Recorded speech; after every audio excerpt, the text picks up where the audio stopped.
Tercapainya kekuatan maha dahsyat Persatuan Rakyat Desa Nusantara, Parade Nusantara, dalam episode Rakyat Menggugat.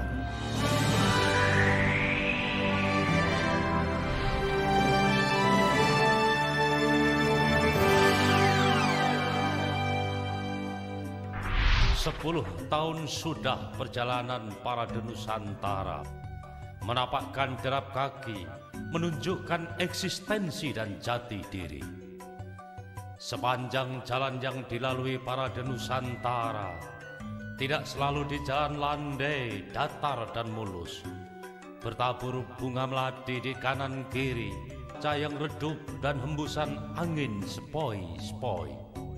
Tetapi dalam usia yang masih balita, Parade Nusantara sudah menempuh jalan terjal berliku, penuh onak dan duri, kadang turun curam dan mendaki tebing tinggi.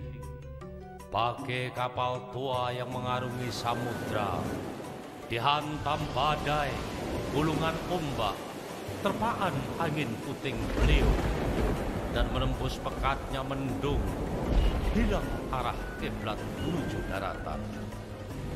Banyak pihak yang tidak simpati bahkan antipati, mulai dari bupati, gubernur bahkan menteri.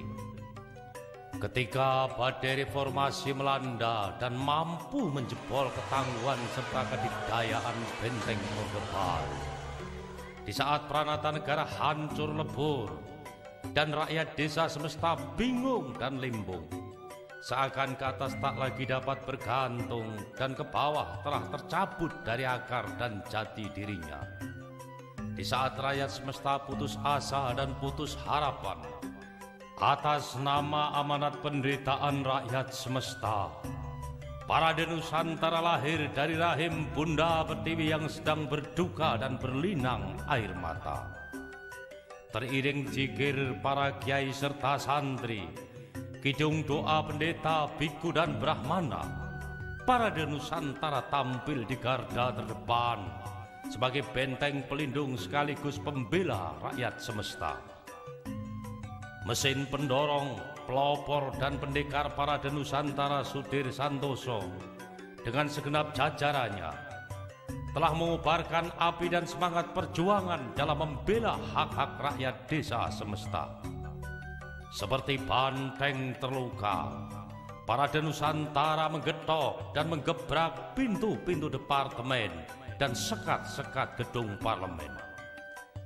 Menggugat, menuntut hak-hak kepala desa dan perangkat desa, serta hak rakyat desa dalam mencapai kesetaraan, agar terangkat harkat martabat dan harga dirinya sebagai warga negara yang berdaulat dan merdeka. 78% komunitas bangsa Indonesia hidup dan bertempat tinggal di desa. Pemerintahan desa yang di dalamnya tentu saja rakyat desa adalah pemegang saham mayoritas bangsa, yang seharusnya mendapat perhatian lebih atau setidaknya memadai sesuai dengan jumlahnya. Akan tetapi rakyat desa justru selalu dimarginalkan, diperlakukan tidak adil dalam bidang ekonomi, sehingga rakyat desa terus bergelut dengan keterbelakangan, kemiskinan dan kebodohan. Selama rakyat desa masih diperlakukan tidak adil, dan selama rakyat desa masih dijadikan objek dan pelengkap derita, selama itu pula Parade Nusantara akan terus berjuang atas nama rakyat semesta. Suasana alam pedesaan yang indah, desa yang permai dan desa yang damai, hanya tinggal cerita dan dongeng belaka. Kebersamaan, gotong royong, adat dan budaya desa yang saling asah, saling asih dan saling asuh telah berbalik menjadi saling gasah, saling gesek dan saling gosok akibat lemahnya penegakan hukum di negeri ini. Rimbunya gunung, belantara dan hutan lindung, hancur berusak dirasa oleh keserakan segelintir penguasa dan pengusaha yang berwatak angkara murka. Semua binatang melata, cantiknya bulu burung dan indahnya kicau telah sirna tinggal cerita. Kijang, rusa, harimau, singa, beruk, kera, gajah, dan satwa lainnya tinggal dongeng belaka untuk anak cucu kita. Sejuknya angin gunung, gemericik pancuran air, jernihnya rawa dan telaga musnah tak lagi ada. Mata air yang tersisa di gunung dan di desa dikuasai pemodal besar kaum kapitalis dengan munculnya pabrik air mineral. Pendek cerita dan singkat kata, kalau mata air selalu dirampok kaum kapitalis, tetapi kalau air mata selalu diperuntukkan rakyat desa. Nasib petani setengah mati, tembang sedih kelangkaan pupuk ketika musim tanam tiba, selalu terus terjadi dan pemerintah tidak mampu mengatasi. Pedagang pada tumbang, pasar desa bubar, tutup pintu dan gulung tikar, karena munculnya bisnis para kapitalis. Dengan munculnya Alfamart, Indomart, Hypermart, dan Mart-Mart yang lain yang telah masuk sampai kota-kota kecamatan. Marak dan munculnya bisnis retail dalam skala besar menyebabkan bangkrut dan matinya kios-kios, warung-warung, dan pasar-pasar tradisional. Nelayan gantung perahu karena langka dan mahalnya bahan bakar minyak.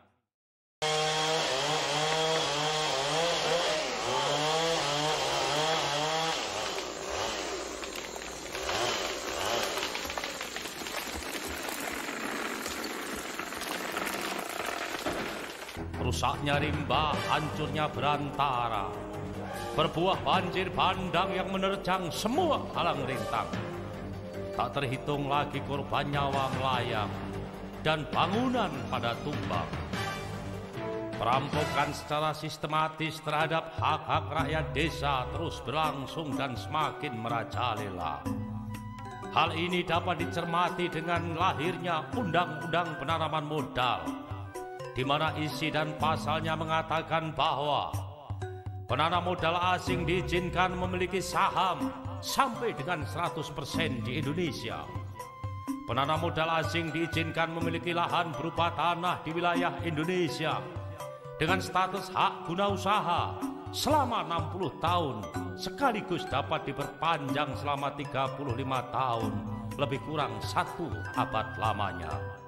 Hanya dari 2 pasal ini saja dapat disimbolkan bahwa tanah pusaka kita Indonesia, tanah leluhur kita bangsa Indonesia, bukan hanya sekedar digadekan, tetapi sudah dijual lunas kepada bangsa asing. Bukan hanya hak-hak kita generasi saat ini yang tergade dan terjual, tetapi hak-hak generasi mendatang, termasuk anak cucu kita yang masih dalam kandungan sudah terjual lunas. Inilah hasil karya wakil rakyat yang tidak berpihak kepada rakyat, justru berkhianat. Lihatlah implikasi dari lahirnya Undang-Undang Penanaman Modal ini.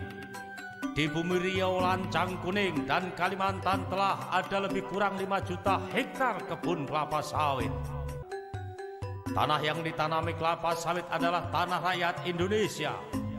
Yang menanam kelapa sawit dan merawat kelapa sawit adalah rakyat Indonesia. Yang memanen kelapa sawit adalah rakyat Indonesia. Tetapi pabrik kelapa sawit berada di Malaysia.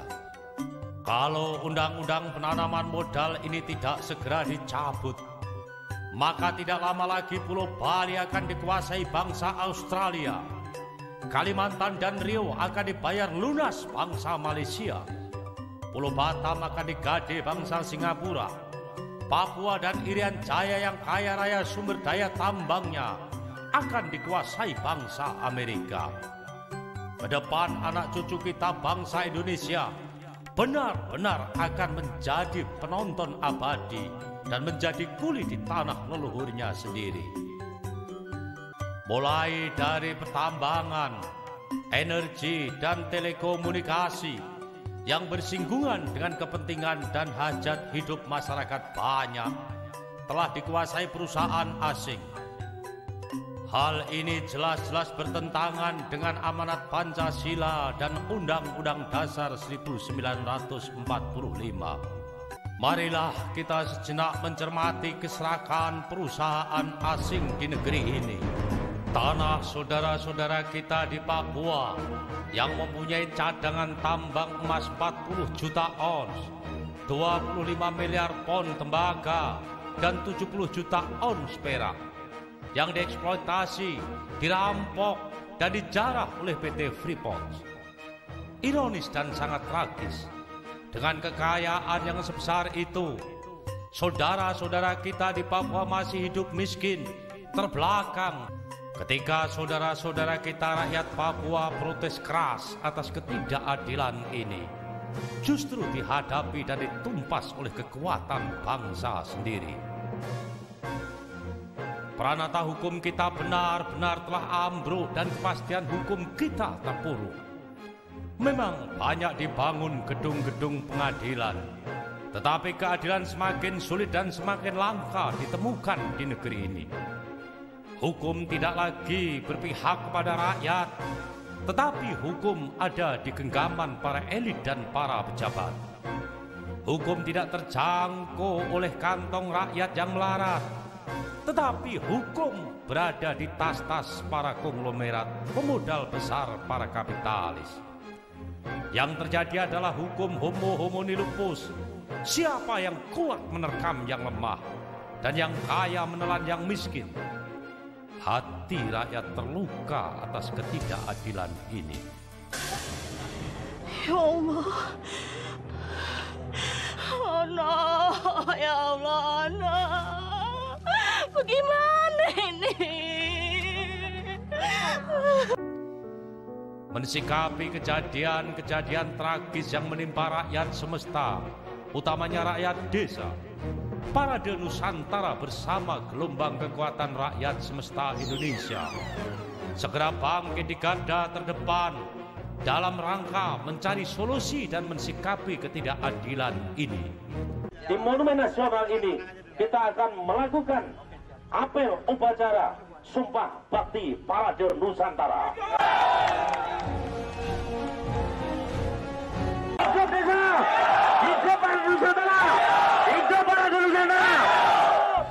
Persatuan Rakyat Desa Nusantara, Parade Nusantara bukan kekuatan politik, tetapi Parade Nusantara adalah perekat komunitas bangsa yang telah dicabik-cabik oleh kekuatan politik. Ketika wakil-wakil rakyat tidak lagi peduli atas amanat penderitaan rakyat, maka Persatuan Rakyat Desa seluruh Nusantara yang bernaung di bawah Panji Panjagung siap bersatu padu, memperkuat barisan, menegakkan keadilan, membangun desa, memperkokoh kota menuju Indonesia Jaya.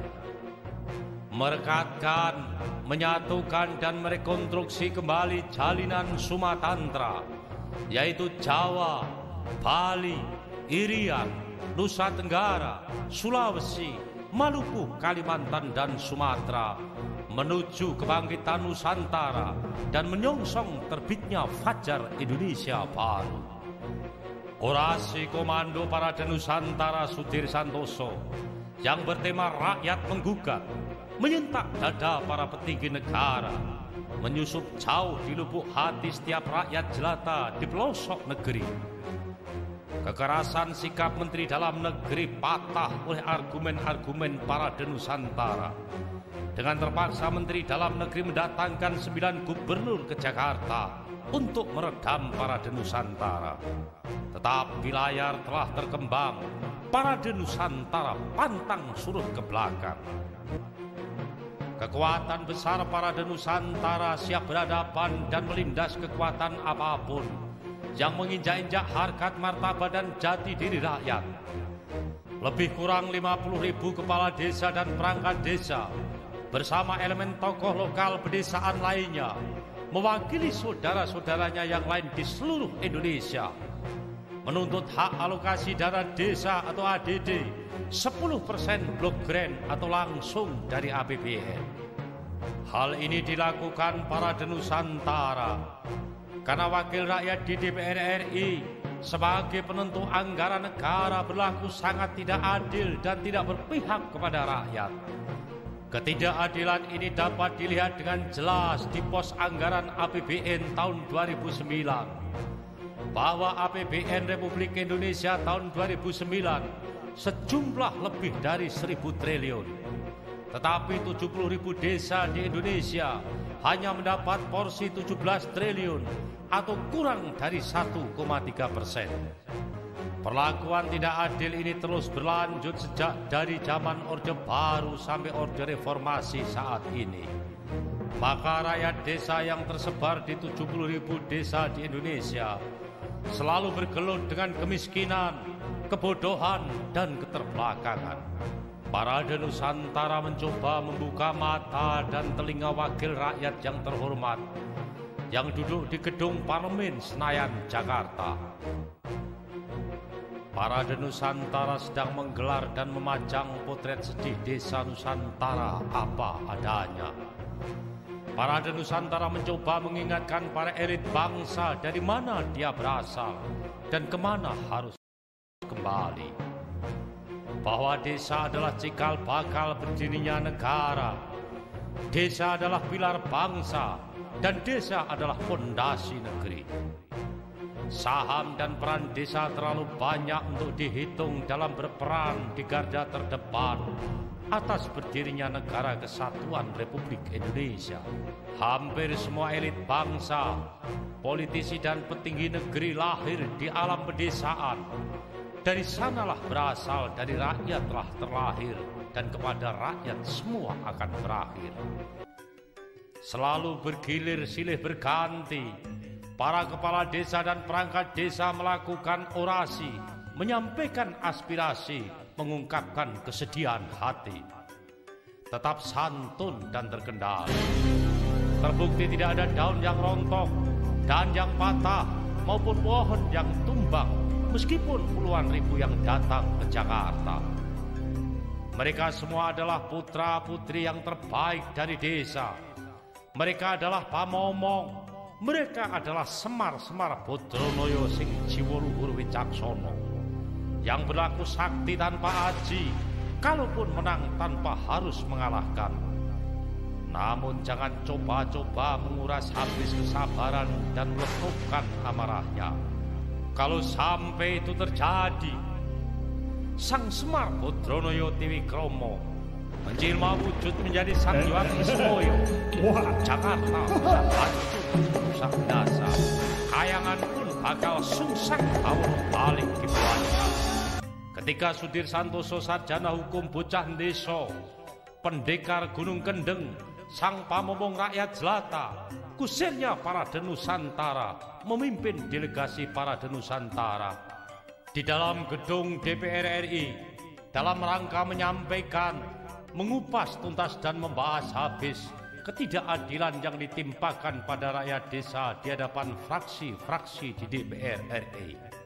Warga DKI menyambut dengan simpati kehadiran saudara-saudaranya yang berangkat dari desa, kampung, dan turun gunung menuju ibu kota. Terima kasih warga Jakarta, terima kasih warga ibu kota. Kalau masih diberi kesempatan bertemu di lain waktu, kami semua siap menerima dengan segenap hati dan tangan terbuka apabila saudara-saudara warga ibu kota berlibur di desa-desa. Sementara di dalam gedung DPR RI, Sudir Santoso dengan 100 orang delegasi Parade Nusantara terus berjuang, menggelar dan memaparkan fakta dan data serta sebab-sebab keterpurukan rakyat desa. Berjuang menggugah kesadaran dan membuka mata hati fraksi-fraksi di DPR RI demi terkabulnya tuntutan dan aspirasi. Di hadapan fraksi-fraksi yang dihadapi delegasi Parade Nusantara secara bergilir dan berganti, Sudir Santoso atas amanat dan kepercayaan rakyat desa semesta harus mampu dan bisa berbuat serta bertindak seperti Prabu Sri Bathara Kresna, Duta Agung utusan terakhir para Pandawa yang harus berunding dengan para Kurawa dalam menentukan jadi atau batalnya perang Bharatayuda Jaya Binangun. Sudir Santoso dan 100 delegasi Parade Nusantara yang lain memaparkan secara detail dan jelas atas alasan-alasan serta argumen-argumen tuntutan bahwa rakyat Indonesia yang hidup di pedesaan dari Sabang sampai Merauke jumlahnya lebih kurang 78%. Maka wajar, rasional dan proporsional apabila Parade Nusantara atas nama rakyat desa Nusantara meminta proporsi anggaran APBN sebesar 10%. Perjalanan panjang, kerja keras Parade Nusantara telah menemukan titik terang.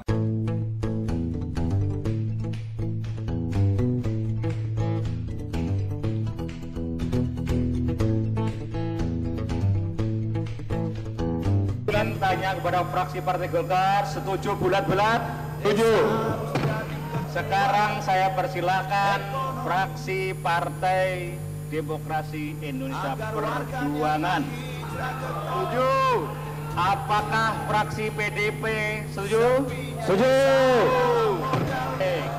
Saya ulang pertanyaannya, apakah fraksi PKS setuju? Setuju. Setuju, setuju. Jadi saya ketok palu ya, fraksi PAN setuju ya. Kalau angkanya melebihi 10% dimarahi oleh Pak Hatta Rajasa sampai. Fraksi P3 setuju? Pak Arbani ada tadi apa? Setuju. Oh setuju, baik. Terima kasih. Jadi pertanyaannya adalah apakah fraksi PKB setuju? Setuju. Oh, sekarang giliran pada fraksi Partai Gerindra. Setuju. Silakan. Oh, ada yang tetap palu, silakan. Satu kata aja Pak Brio, setuju. Tanpa catatan. Baik, Gerindra setuju tanpa catatan. Terakhir pada fraksi Partai Hanura. Setuju Ketua, sesuai dengan hati nurani. Fraksi Hanura setuju 1000%. Baik, saya ketok palu 1000% Hanura tuh. Undang-undang ini tidak saja ditunggu sejak lama oleh berbagai pihak, tapi juga dapat memberi manfaat yang besar bagi masyarakat dan menjawab berbagai permasalahan yang selama ini ada di desa untuk mengantisipasi situasi yang bersifat tak terduga dan mewujudkan desa yang lebih sejahtera dan lebih mandiri. Akhirnya, kepada yang terhormat pimpinan dan anggota Dewan Perwakilan Rakyat Republik Indonesia serta semua pihak yang turut serta dalam pembahasan rancangan undang-undang tentang desa, kami atas nama pemerintah sekali lagi mengucapkan terima kasih. Semoga Tuhan Yang Maha Esa senantiasa melimpahkan rahmat dan hidayahnya kepada kita dalam menjalankan tugas bagi kepentingan bangsa dan negara yang kita cintai. Untuk apa punya pemerintah kalau hidup terus-terusan susah? Kita menabung dan tanpa Terima kasih. Saya sampaikan pada yang terhormat Saudara Menteri Dalam Negeri Republik Indonesia, Ketua yang telah menyampaikan pendapat akhir mewakili Presiden. Dengan demikian semua tahapan acara agenda acara hari ini sudah kita lalui. Dengan semuanya penghormatan itu segera saya akhiri persidangan paripurna. Wassalamualaikum warahmatullahi wabarakatuh. Waalaikumsalam warahmatullahi wabarakatuh. Dan saya tutup. desa adalah modal utama untuk bekerja dan mengembangkan diri.